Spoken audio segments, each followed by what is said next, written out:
nkuko bisanzwe reka tugaruke twibaze ngo ubu tuvugana niba mu mezi 3 pasiteri yapfa, muri 2 pasiteri agapfa, muri 3 pasiteri agapfa, buno haherukaga gupfa pasiteri wo mu Kirundo, ariko mu Kirundo avuyemo haheruka gupfa wo mu Kibitoki, nibyora kandi nanone haherukaga gupfa undi mu pasiteri nanone w'Imwaro, nibyo haheruka gupfa nanone undi mu pasiteri uri hano ngira ngo kuri Pentecoste Kinama Prito, nibyo ni Kinama. Ubu tuvugana nanone n'undi mu pasiteri arapfuye. Ese urupfu rwo muri Pentecoste y'i Burundi nkuko bivugwa n'abarozi, ubu muri ofisi z'abapasiteri bo muri Pentecoste of Burundi hagiye harimo uburozi. Buno mu kwa 7 hari kuganduka kuri Reverend Pastor ndi ku nkiko. Ese uyu mupasiteri w'Ikiremba umuhisi yarababimburiye, ubu twitegure ko urupfu rwaziye abapasiteri b'Abarundi. Koko muturanye n'u Rwanda, mu Rwanda heruka gupfa pasiteri witwa Inzahuki, nibyo. Mu Bugande nta nkuru y'umupasiteri uheruka gupfa. Tanzania oya.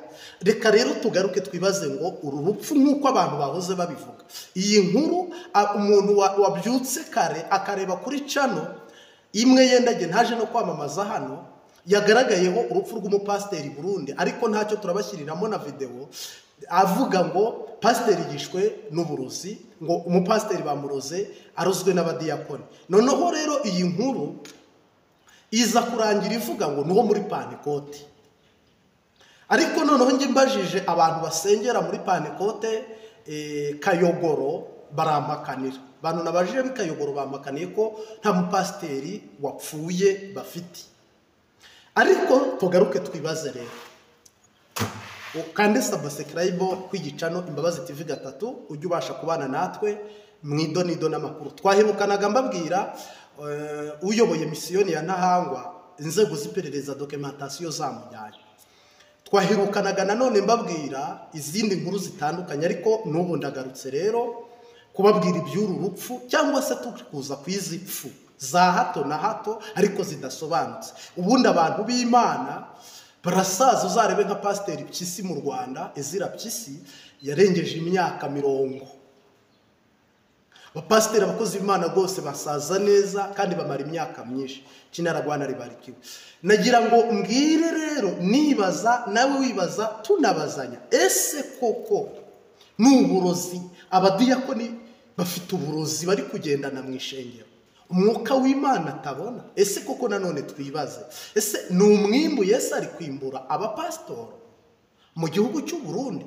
Ese uyu mwimbu w'abapasiteri ku buryo mu mwaka hapfa abapasiteri 5, icyo gihombo mburiya imba hari imbaraga nyinshi zitakara, n'imbaraga zitakara mu gutoranya no mu guhamagara n'umuhamagaro mu bapasiteri. Namwe murebe kugira ngo umuntu abe umukristo yiga igice, abe umudiyakoni, abe umukuru w'abadiyakoni, azabe mwarimu, yongera abe pasitoro, yongera abe Reverend Pastor. Uru rugendo rwose nubwo buno basigaye babivanga, abantu bakarobanurwa n'amafaranga. Mbere harobanuraga mwe muyera, ubu ni amafaranga. Murebe uru rugendo rwose rwo kugira ngo umuntu abe pasitoro. Noneho tukibaza tukavuga ngo mu busanzwe iyi Pentecote Suwede izana ubutumwa bwiza yabuzanye mu Rwanda. Pentecoste yo mu Rwanda yabimaze imyaka isaga 90 ibura. Iyi Burundi nayo nuko iyi Pentecoste yagiye Tanzania, ndetse u Rwanda ruyijyana Bugande, Abarundi bayijyana Zambia, banayijyana za Mozambique, nibyo, ndetse igera no muri Congo. Ariko Pentecote isigaye isa naho ihagaze, uretse ko buno igeramiwe bari kuyihigisha igiti n'ibuye. Ni Pentecoste di Burundi CPB. Iyi Pentecote y'u Burundi niyo twabonaga isigaye ihagaze mo nibura igerageza, nubwo abungeri bayo bakunda ibigira 10 n'amashikanwa, ariko twayibonaga nk'ishobora kubayo igihagaze ku mwimerere, ndetse buriya n'urugendo rwiza ifite cyangwa n'umurongo mwiza yafashe, ndaje duhite dukomeza. Pentekote y'u Burundi irigenga, ariko buri misiyoni irigenga n'indi ikigenga, ariko nanone hakagira amategeko bahuriramo nakita ari rusange muri Pentekote zose zihuriramo ari misiyoni ari ububwiriza. Ubwo bose bagira icyo bahuriramo cyitwa sepebu, bagahuza n'amategeko, ariko mu busanzwe misiyoni kasa niyigenga, ari nacyo cyagoye opozisiyo gusenya cyangwa se kwinjira. Uyu munsi wa none rero njyewe nababaye numva n'agahinda n'amarira, niba wabyuka ukumva ku bubwiriza bwawe pasiteri yapfuye, ngo apfuye urupfu rutungura, ngo pasiteri arangije kubwiriza ngo arapfuye, pasiteri arangije kwigisha arapfuye, pasiteri yarayoboye agahunda cyangwa se amateraniro amekufu. Ibi bintu ni inkuru itari nziza mu bakristo. Ese niba uburozi buri mu ishengero, abashumba ntibakerekwa, ntibakirota, ntibakivugana n'Imana, basigaye bayobora Kiroma, nabo nta yandi mahitamo basigaranye yandi ni ukukoresha Bibiliya, nabo ubwabo batakirota, batakerekwa, batacyumva ubutumwa bwiza ngo bashe kuvugana n'Imana. Rero biratangaje, biranababaje niba umurozi yaba muri korari akavana uburozi hariya inyuma, agatambuka korari ya mbere n'iya kabiri, agatambuka abakristo, ariko abakristo bo nta nicyo twababaza, ni ibisanzwe, akagera kuri Karutari akahakorera ibikorwa by'Imana by'ishengero, akazazenguruka akagera mu mabanga y'abadiyakoni, akanyanyagiza uburozi mu cyayi, agashyira uburozi ahantu hatandukanye, umuntu agacikana yishwe n'uburozi. S'il-vous-plaît, ngira ngo nawe ubwawe mu rugo rwawe umuntu aje akica umugabo, akica umugore amwicishije uburozi, akongeraho ifura akayicisha uburozi, akongeraho ikirondafura akakicisha uburozi, akaza akagera kumuherereza akarokoka. Ngendagira ngo nkumenyeshe ko uwo muntu akwiye kwicwa bamutwitse cyangwa hakoreshejwe umuhoro cyangwa n'ibindi bintu ibyo ari byo byose, ariko hakarimburwa uwo mubi mu izina rya Yesu.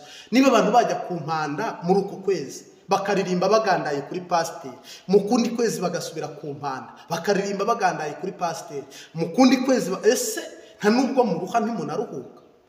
Ngira ngo rero umurozi yaba yarabigize kamenyero niba n'uyu munsi hapfuye undi.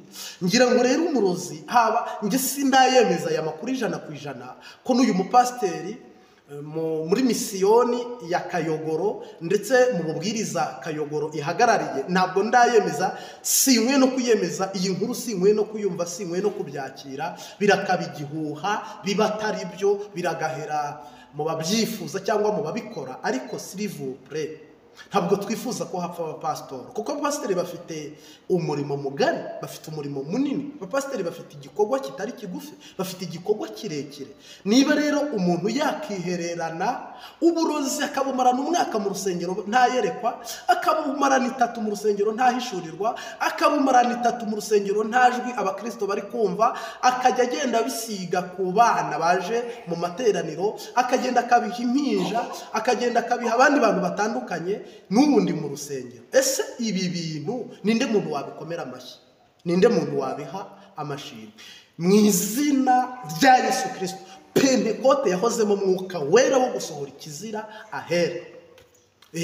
Mujye muvuga ngo mvuga narakaye, abandi bakavuga ngo nimenye ibyo ngaha.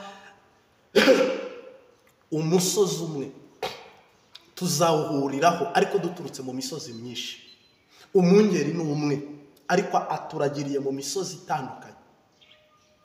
Uyu munsi wa none Pentekote yahumuye impumyi, Pentekote yasengeye ibi abantu bari batwise ugwiri, abantu baroze ibintu by'urwiri. Pentekote yirukanye kiranka, Pentekote yarimbuye abadayimoni bangana kuriya mu Burundi. Uyu munsi none abadayimoni bakashaka kuyisambura hakoreshejwe amahera n'ibigira 10 n'amashikanwa. Musa none leta ikabiri kwinjira, Kayizari Sazari kabiri kwinjira mu itorero ry'Imana. Ntabwo ibyo bintu ntibikabe n'inkuru idakwiye kwinjira mu matwi y'umurundi n'umurundi kazi wabonye amavuta, wabonye ibihe byiza bya mwe muyera, winje mu masengesho ya mwe muyera, akavugana n'Imana, agasangira na mwuka wera.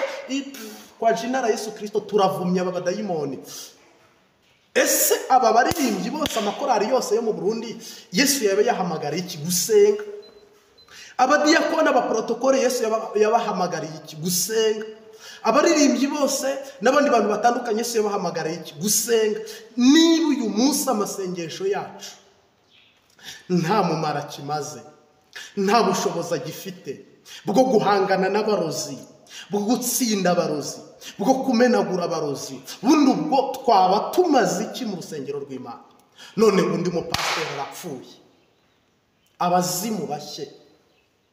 Harimo bari kuvuga rero ngo impamvu ngo bitavuzwe cyane ngo yari umukene, abandi bakavuga ngo impamvu bitavuzwe cyane ngo ntabwo ngo yarayoboye misiyoni. Oya, ese uragiye intama imwe n'uragiye intama 100 ukwiye gupfa ninde? Nta mupasiteri n'umwe ukwiye gupfa onodijezi, nta muyobozi n'umwe ukwiye gupfa onodijezi. Pasitoro ni pasitoro, mu bupasitoro apfa kuba yarambitsweho ibiganza n'abakuru. Ishengero Pentekoste buni igihugu cy'u Burundi cyubatse mu masengesho y'itorero Pentekoste. Yenda ndabivuze harimo abari buntera amabuye. Ibintu byose by'u Burundi n'amasezerano y'u Burundi yubatse muri Eglise Pentecoste of the Burundi cyangwa se of Burundi. Ibi igihugu aho kiri kuva n'amasengesho y'abapentekoste, igihugu aho kiri kujya n'amasengesho y'abapentekoste. Nubwo harimo ababitoba, nubwo harimo abapentekoste babi, nubwo harimo abapentekoste badafite ubwenge, nubwo harimo abapentekoste barwaye, ibyo nakita kuyoberwa no kuyoba, ariko ahanini hari abatama n'abatamakazi baririye ishengero. Imana ihumugisha abahisi bose b'abapasiteri ubonye kuri iyi foto, ibahiruhuko ridashira kandi tuzabasange mu ijuru. Haleluya. Imana igirire neza abantu bagisengera ishengero bayikunze mu izina rya Yesu Kristo. Sabiye umugisha wowe wakanze n'urutoki rwe rw'iburyo, nanone subscribe kuyicano udahwema kubana natwe. Yego, nanone Uwiteka guha umugisha. Dushimiye abantu basengera igihugu cy'u Burundi bakifuriza ibyiza. Nawe Imana iguha umugisha. Udukurikiye uri muri Amerika, udukurikiye uri mu Burayi cyangwa uri muri Afurika. Hari amakuru y'umupasiteri bari kuvuga wapfuye, ntabwo nge nyemeje 100%, ariko ndabikurikirana nkoze iminota mikeya igarukiye ahangaha, kuko nta makuru yizewe. Aba yizewe ndabashyiriraho video ndacyayacukumbura mu bubwiriza bwa Kayogoro cyangwa se muri misiyoni ya Kayogoro, ariko ngo mu bubwiriza iyi misiyoni hagarariye. Ngira ngo Kayogoro ni nayo yazanye, ni naho abamisiyoneri batangiriye. Rero mwebwe mwese kude chapeau ku bikorwa byiza no mu gufatana mu nda, twese dushyigikiye umurimo w'Imana. Hama rero musubire ku rufatiro, musubire mu byiza, musubire mu mahoro, mwese turabashyigikiye kandi umukama abahezagire. Ndabakunda cyane kandi mbasengera. Imana yo mu ijuru ibahe umugisha. Mwami Yesu urinde ishengero n'abari mu ishengero, urinde igihugu n'abene gihugu. Umwigisha n'umwigishwa twuzurizwa imbere yawe none n'iteka ryose. Amen. Merci beaucoup. Ciao, ciao.